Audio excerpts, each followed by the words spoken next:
deal ya kwenda Villa ili happen saa 6 usiku.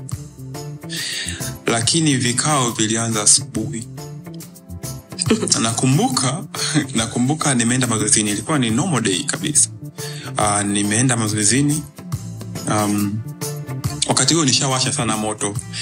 So nilikuwa natarajia kwamba nitapata offer, lakini sikuwa najua kama naweza kupata ya Premier League kwa sababu that was a dream. Nafika nyumbani, nimeoga ile sasa, nimechill na angalia television. Ananipigia wakala ambaye ninafanya naye kazi. Ananiambia niko klabuni. Kutoka kwangu na klabuni ni just 15 minutes. Ananiambia niko klabuni, niko na offer. Kuniambia offer gani? Najaribu kunegotiate na klabu kuhusu wewe.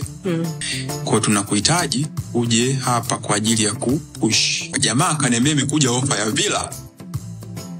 Kidogo nijitupe katika dirisha actually kwa sababu sikutarajia kwamba nitaambiwa offer ya Villa. Nilichokuwa nasubiria labda ni offer kutoka Germany, kutoka Spain, au kutoka klabu nyingine yoyote.